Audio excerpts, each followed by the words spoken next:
Good morning, students. Today we are going to discuss about effective communication skills, types, process, and barriers.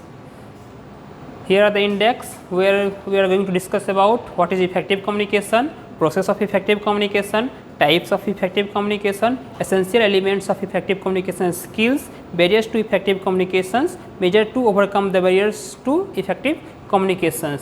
आज की class में हम लोग देखेंगे इफेक्टिव कम्युनिकेशन क्या होता है, इसका इंपॉर्टेंस क्यों है और हमें इफेक्टिव कम्युनिकेशन क्यों करना चाहिए। इसके लिए हम देखते हैं आगे की स्लाइड्स में क्या है। Effective communication. What is effective communication? The ability to communicate well is the most important features of a person's personality. For communication to be effective, all participants need to feel confident regarding their outcomes of the conversations. हम लोग generally जो कहते हैं ना कि communications क्या होता है, कम्युनिकेशंस क्या होता है कि जो एक सेंडर और एक रिसीवर के बीच का जो कम्युनिकेशन है, मतलब जो एक सेंडर है अपना कोई आइडिया हो, कोई थॉट हो, कोई भी फीलिंग्स को शेयर करता है किस साथ, रिसीवर के साथ, और जिस इंटरवेंशन के साथ, जिस माइंडसेट के साथ वो शेयर करता है, जिस रूप में उसको शेयर करता है, क्या रिसीवर उसको उसी रूप में ले रहा है, क्या रिसीवर उसको उसी रूप में इंटरप्रेट कर रहा है, उसी रूप में डिकोड कर रहा है, उसी को हम लोग क्या कहते हैं, इफेक्टिव कम्युनिकेशंस। जनरली जो होता है कि हर एक दो इंसान के बीच में जब हम इनफॉर्मल टॉक करते हैं तो उससे भी कम्युनिकेशन करते हैं, बट हर एक कम्युनिकेशन क्या होता है, इफेक्टिव नहीं होता है। लेकिन जब भी हम प्रोफेशनल स्पेस की बात करते हैं, एजुकेशन सेटिंग की बात करते हैं, और फिर हमारे लिए क्या होता है, इफेक्टिव कम्युनिकेशन बहुत ही एसेंशियल हो जाता है। तो हम लोग जनरली क्या कर सकते हैं, इफेक्टिव कम्युनिकेशन क्या होता है, जो सेंडर जो है किसी भी कम्युनिकेशन को, किसी भी चीज़ों को, किसी भी कंटेंट को किस कॉन्टेक्स्ट में बोल रहा है, उसका क्या पर्सपेक्टिव है, और रिसीवर जो है क्या कर रहा है, उसको उसी पर्सपेक्टिव में, उसी परिप्रेक्ष्य में अगर ले रहा है, उसे समझ रहा है, उसे इंटरप्रेट कर रहा है, उसी को हम लोग क्या कहते हैं, इफेक्टिव कम्युनिकेशन कहते हैं। तो हम लोग क्या देखेंगे, प्रोसेस ऑफ इफेक्टिव कम्युनिकेशन। इसमें क्या क्या आते हैं, आइडिया फॉर्मेशन आता है, मैसेज इनकोडिंग आता है, मैसेज ट्रांसमिशन आता है, मैसेज डिकोडिंग आता है, और क्या आता है, फीडबैक आता है। तो हम लोग क्या देखते हैं, आइडिया फॉर्मेशन। आइडिया फॉर्मेशन क्या आता है, this is the initial stage where the sender communicator formulates the message. It involves identifying the purpose of the communication and the key information or ideas that need to be conveyed. The sender should have a clear understanding of what they want to achieve through the communication and who the target audience is. मतलब कि इसमें जो sender होता है ना, वो क्या करता है, वो पहले सोचता है, थिंक करता है कि मुझे क्या कम्युनिकेट करना है, वो देखता है कि जो रिसीवर होता है वो क्या है, मुझे उससे किस हिसाब से कम्युनिकेट करना है, मेरा क्या कंटेंट होगा, उस चीज़ को जब हम लोग देखते हैं तो उसको क्या करते हैं, जब हमें कम्युनिकेशन से पहले क्या करते हैं, किस में, माइंड में, हाँ मुझे क्या कंटेंट डिलीवर करनी है, हमारा रिसीवर क्या है, उसको किस हिसाब से लेगा, उसके लिए हम लोग क्या करते हैं, आइडिया को फॉर्मुलेट करते हैं, क्या करते हैं, आइडिया जनरेट करते हैं अपने माइंड में। उसके बाद क्या आता है, मैसेज इनकोडिंग। जब आइडिया फॉर्मुलेट हो जाता है उसका हम लोग क्या करते हैं, मैसेज इनकोड करते हैं। तो हम लोग देखेंगे अब मैसेज इनकोडिंग में क्या होता है। उसमें क्या होता है, once the ideas are formed, the sender must encode them into a communicative format. This involves selecting words, symbol, gesture, or other means to convey the message effectively. The choice of language, tone, and medium is essential to ensure that the message aligns with the sender's intent and the audience expectation. मतलब कि क्या कहते हैं ना कि message encoding, जब हम लोग आइडिया फॉर्मुलेट कर लेते हैं अपने माइंड में तो उससे क्या करते हैं, डिलीवर करते हैं। डिलीवर करने से पहले हम लोग क्या करते हैं, उसको इनकोडिंग करते हैं, किसी भी लाइन मतलब लैंग्वेज में हो, वर्ड्स में, उसको क्या करते हैं, हम लोग इनकोड करते हैं ताकि जो रिसीवर है उससे क्या करे, अच्छे से डिकोड कर पाए, उससे अच्छे से इंटरप्रेट कर पाए, जो जिस कॉन्टेक्स्ट हम लोग उससे बोल रहे हैं उससे क्या करे, उस हिसाब से अच्छे से समझ ले। तो पहले क्या आता है, हमारा आइडिया फॉर्मेशन, फिर आता है क्या, मैसेज इनकोडिंग। जब मैसेज क्या करता है, सेंडर इनकोड कर लेता है अपने माइंड में, तो उससे क्या करता है, डिलीवर करता है किस तक, रिसीवर तक, से कहता है डिलीवर करता है रिसीवर तक। अभी तक जो काम हो रहा था, ये जो आइडिया फॉर्मेशन और मैसेज इनकोडिंग, ये किसका काम था, सेंडर का काम था। किसका काम था, ये सेंडर का। उसके बाद क्या आता है, मैसेज ट्रांसमिशन। इससे क्या कहते हैं, हम लोग चैनल कहते हैं। ये चैनल क्या होता है कि मैसेज सेंडर और मैसेज रिसीवर के बीच में जो मैसेज का आदान प्रदान हुआ है उसका बीच का जो चैनल होता है उसे हम लोग क्या कहते हैं, मैसेज ट्रांसमिशन। तब हम लोग देखेंगे कि मैसेज ट्रांसमिशन किसे कहते हैं। This stage involves physically sending or delivering the message to the recipients. The transmissions can occur through various channels such as face-to-face conversation, written documents, email, phone calls, or digital message platforms.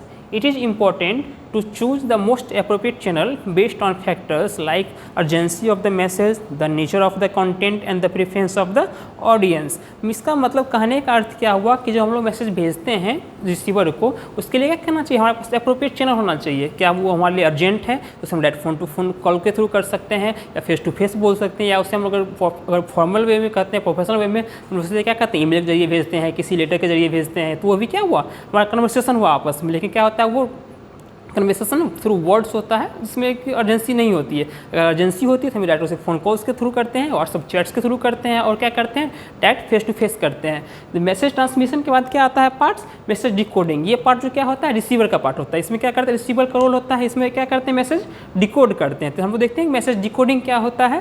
तो आइए हम लोग क्या करते हैं, देखते हैं message decoding. Once the message reaches the recipients, they decode or interpret the message to understand its meaning. This process can be influenced by the recipient's language skills, cultural background, prior knowledge, and personal experience. Effective communications requires that the recipient's interpreting aligns as closely as possible with the sender's intended message. मतलब generally क्या कहते हैं ना कि message इन decode, मतलब जो sender था उसे किस कॉन्टेक्स्ट में भेजा, उसका क्या पर्सपेक्टिव था भेजने का। इसी पर क्या करता है, उसे डिकोड करता है अपने माइंड में, ताकि वो समझने की कोशिश करता है जो सेंडर कहना चाह रहा था उस वर्ड्स को, उसको क्या करता है उसी रूप में अपने माइंड में उसको डिकोड करता है, उसे समझता है। इसमें सब डिपेंड कर सकता है उसका कल्चर बैकग्राउंड क्या है, उसका प्रायर नॉलेज क्या है, ये सब उसमें फैक्टर का काम करते हैं। बट क्या करते हैं, जो मैसेज डिकोडिंग का काम है, ये जो मैसेज डिकोडिंग है, ये किसका काम होता है, रिसीवर का काम होता है। उसके बाद जो मोस्ट एसेंशियल पार्ट क्या है, फीडबैक। कोई भी इफेक्टिव कम्युनिकेशन का जो एसेंशियल पार्ट क्या होता है, फीडबैक। हम लोग समझते हैं इसमें फीडबैक का क्या रोल है, किसमें, इफेक्टिव कम्युनिकेशन में। फीडबैक में हम लोग क्या कहते हैं, this is a crucial elements in the communication process. It involves the recipients responding to the message either verbally or non verbally. Feedback can take various forms including asking clarifying questions, expressing arguments or disagreements, providing additional information or acknowledgement receipt of the message. The sender should actively seek and listen to feedback to ensure that the message was accurately received and understood. This allows for adjustment and the improvements in future communication. Generally क्या होता है ना कि feedback में जो sender का जो perspective था, रिसीवर ने उसी पर्सपेक्टिव में से इंटरप्रेट कर लिया, तो क्या करता है, उससे कुछ फीडबैक देता है। अगर दोनों के बीच में कुछ क्लैश होती है तो वहाँ पे क्वेश्चनिंग होता है, उसका आंसरिंग होता है, ताकि क्या हो, क्लियरिफिकेशन हो जाए। इसलिए फीडबैक क्या करता है, बहुत ही इंपॉर्टेंट और वाइटल रोल प्ले करता है किसमें, इफेक्टिव कम्युनिकेशन में। तो उम्मीद करता हूँ आप लोग का process of effective communication clear हो गया होगा। हम लोग आगे क्या देखते हैं, types of effective communication. Types of effective communication इसमें हम लोग किस कंटेक्स्ट में देखेंगे, सी वर्बल कम्युनिकेशन और नॉन वर्बल कम्युनिकेशन में रूप में देखेंगे। तो आइए हम लोग देखते हैं क्या वर्बल कम्युनिकेशन। वर्बल कम्युनिकेशन क्या होता है। The verbal communication is the use of written or spoken words to convey message. It includes conversation, speech, presentation, interviews, written reports and more. मतलब जनरली जो हम लोग कम्युनिकेशन करते हैं किसमें, प्रोफेशनल स्पेस में हो, ऑफिशियल सेटिंग्स में हो, चाहे अपने क्लासरूम में हो, पीयर के साथ हो, तो इसमें जो हम लोग वर्ड्स, लैंग्वेज का इसका यूज करते हैं, इसमें किसके अंदर आता है, ये वर्बल कम्युनिकेशन के अंदर आता है। ऐसे हम लोग कह सकते हैं कि verbal communication is the use of spoken or written words to convey message. It includes conversation, speeches, presentation, interview, written reports and more. Clarity, tone, language choice and effective listening are the vital component of successful verbal communication. तो मतलब verbal communication हम लोग जो करते हैं mainly किस में करते हैं, ऑफिशियल सेटिंग में हो, अपने क्लासरूम सेटिंग में हो, अपने पीयर के साथ हो, मतलब थ्रू वर्ड्स, थ्रू लैंग्वेज जो हम लोग करते हैं उसे किसके अंदर रखते हैं, वर्बल कम्युनिकेशन के अंदर रखते हैं। उसके बाद हमारी पार्ट आती है क्या, नॉन वर्बल कम्युनिकेशन। आप लोग क्या देखेंगे, नॉन वर्बल कम्युनिकेशन क्या होता है। नॉन वर्बल कम्युनिकेशन मतलब क्या हुआ, जो हम वैसा कम्युनिकेशन जो हम लोग किसके थ्रू करते हैं, अपने गेस्टर्स के थ्रू करते हैं, अपने फेशियल इंप्रेशन के थ्रू करते हैं, अपने आई कॉन्टैक्ट के थ्रू करते हैं, अपने बॉडी पोस्चर के थ्रू करते हैं, अपने साइन लैंग्वेज के थ्रू करते हैं। तो ऐसा जो कम्युनिकेशन होता है उसे हम लोग किसके अंदर रखते हैं, नॉन वर्बल कम्युनिकेशन के अंदर रखते हैं। ये हम लोग कैसे कब होता है, हमारे पीयर्स के बीच में हो, चाहे किसी भी परिप्रेक्ष्य में ये हो सकता है। तो वैसा कम्युनिकेशन जिसमें हम लोग वर्ड्स, लैंग्वेज का यूज़ नहीं करते हैं, किसका यूज करते हैं, अपने फेशियल एक्सप्रेशन का, अपने आई कॉन्टैक्ट्स का, अपने बॉडी पोस्चर का, अपने वॉइस ऑफ टोन का, इसका यूज़ करते हैं। किसके अंदर आता है, ये नॉन वर्बल कम्युनिकेशन में आता है। हम लोग एक रिपोर्ट को देखते हैं जिसमें क्या मेहराबी 1981 में उन्होंने एक रिसर्च किया था, उसमें उन्होंने एक रिपोर्ट पब्लिश किया जिसमें लिखा गया है, according to the one study only 7% of the receiver's comprehension of a message is based on the sender's actual words. मतलब जो हम लोग कम्युनिकेशन करते हैं तो जनरली क्या होता है, 7% ही जो है वो सिर्फ वर्ड्स के थ्रू होता है। जो कम्युनिकेशन होता है क्या होता है, सिर्फ 7% ही वर्ड्स के थ्रू होता है। Sender's actual words are 38% is the based on paralanguage just like the tone, pace and volume of speech. मतलब जो 38% होता है कम्युनिकेशन वो किसके थ्रू होता है, तो पैरा लैंग्वेज थ्रू। मतलब जो हमारा टोन कैसा है, हमारा पेस कैसा है, हमारा वॉल्यूम ऑफ स्पीच क्या है, उसके माध्यम से क्या होता है 38% कम्युनिकेशन हमारा होता है। And the most important the 55% is based on non verbal cues just like body language. मतलब हमारा बॉडी लैंग्वेज मतलब हमारा बॉडी पोस्चर, आई कॉन्टैक्ट हो, फेशियल एक्सप्रेशन हो, इसके माध्यम से कितना कम्युनिकेशन होता है 55% होता है। मतलब जो हम लोग इसको ओवरऑल ये कह सकते हैं कि जो वर्ड्स और लैंग्वेज का जो रोल होता है ना वो 7% ही होता है किसी भी कम्युनिकेशन में। मेन क्या होता है आपका non verbal communication and 38% is the para language.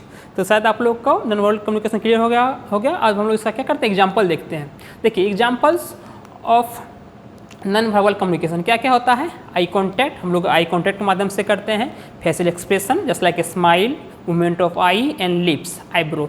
जब हम लोग जनरली हम लोग कहते हैं ना कि जब हम लोग किसी से कम्युनिकेट करते हैं, किसी से बात करते हैं, तो हमें क्या करते हैं, ऑब्जर्व भी करते हैं। ऑब्जर्व करते हैं क्या देखते हैं, हमारे फेशियल एक्सप्रेशन को देखते हैं, हमारा आइज़ का क्या, हमारा आइज कॉन्टैक्ट मिल रहा है नहीं मिल रहा है, हमारे लिप्स हमारे वर्ड साथ सिंक कर रहे हैं कि नहीं कर रहे हैं, हमारा फेशियल एक्सप्रेशन कैसा है, हमारा टोन क्या है, हमारा बॉडी पोस्चर क्या है, उसके माध्यम से हम लोग क्या करते हैं, कम्युनिकेशन करते हैं। कम्युनिकेशन में ये पार्ट इंपॉर्टेंट होता है, इसको हम लोग क्या करते हैं, इसके थ्रू रखते हैं। आगे देखेंगे आप बॉडी लैंग्वेज, हमारा बॉडी लैंग्वेज क्या है, हम किस टोन में बात कर रहे हैं, हमारा चलने का तरीका क्या है, जब कम्युनिकेट कर रहे हैं, चाहे कोई हम डिस्कस कर रहे हैं, तो वहाँ पर वो चीज़ क्या होता है, इंपॉर्टेंट हो जाता है।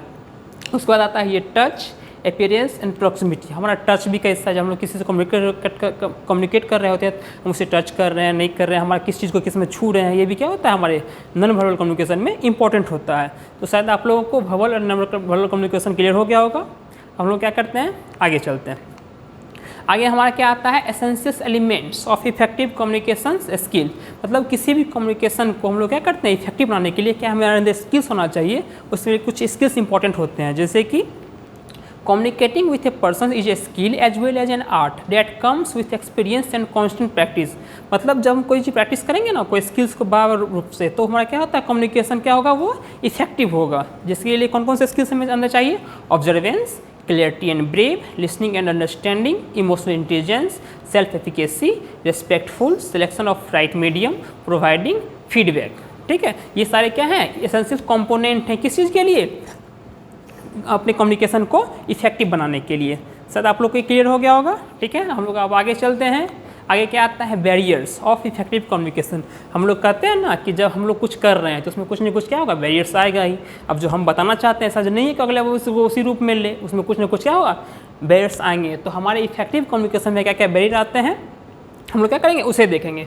हमारा फर्स्ट बैरियर क्या आता है, लैंग्वेज बैरियर। लैंग्वेज बैरियर क्या होता है, तो use of over complicated unfamiliar and technical terms, language differences and difficulties understanding unfamiliar accent. मतलब जब भी हम लोग लैंग्वेज बैरियर मतलब क्या हो गया, हम लोग जो वर्ड्स यूज करते हैं वो टेक्निकल नहीं होना चाहिए, अनफेमिलियर नहीं होना चाहिए, ज़्यादा कॉम्प्लिकेटेड नहीं होना चाहिए। उसमें किसके अंदर आते हैं, लैंग्वेज बैरियर के अंदर आते हैं। फिर आता है क्या, साइकोलॉजिकल बैरियर्स। ये क्या होता है, मतलब हमारा एंगर कैसा है, हमारा लेवल ऑफ स्ट्रेस कैसे हैं, हमारा एंगेजमेंट और अटेंशन कैसा है अपने रिसीवर के साथ या जिससे हम लोग कम्युनिकेट करना चाहते हैं, लैक ऑफ इंटरेस्ट कैसे होना चाहिए, एटीट्यूड्स टुवर्ड्स पर्सन होना चाहिए, पर्सनैलिटी ट्रेट्स होनी चाहिए, डिससेटिस्फैक्शन डिस्कनेक्ट नहीं होना चाहिए। मतलब जनरली हमारा साइकोलॉजिकल बैरियर भी क्या करता है, इफेक्ट करता है किसको, इफेक्टिव कम्युनिकेशन को। फिर आता है हमारा psychological barriers just like physical disabilities such as hearing problems और स्पीच डिफिकल्टीज। मतलब अगर हम लोग अच्छे से सुन नहीं पाएंगे और अच्छे से बोल नहीं पाएंगे तो भी क्या होगा, हमारे लिए बैरियर होगा। फिर आता है क्या, फिजिकल एंड इन्वायरमेंटल बैरियर्स। इसके अंदर हम लोग क्या देखते हैं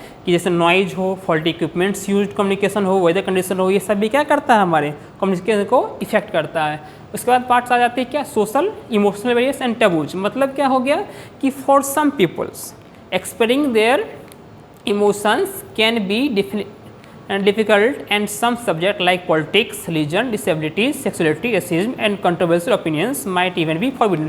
ये सारे क्या है, एक ऐसे टॉपिक है जिसमें क्या होता है, सबका अपना सब्जेक्टिव व्यू होता है, जिसमें क्या होता है हमारे बीच कुछ ना कुछ मिसकंसेप्शन पैदा होती है, जिसमें जो कि हमारे लिए क्या करता है, बैरियर का काम करता है। उसके बाद क्या पार्ट्स आती है, lack of transparency and trust, conflict in the workplace, poor listening skills and the differences in the perception and viewpoint. ये सब क्या कहते हैं हमारे इस कम्युनिकेशन में क्या करते हैं, ये बैरियर्स का काम करते हैं। जब हम लोग बैरियर्स को देख लेते हैं तो हमें क्या करना पड़ता है, उसे ओवरकम भी करना पड़ता है। तो हम लोग इसमें क्या देखेंगे, measures to overcome the barriers to communication. इसमें क्या क्या आएंगे पॉइंट्स, हम लोग पॉइंट्स को एक बार देख लीजिएगा आप लोग।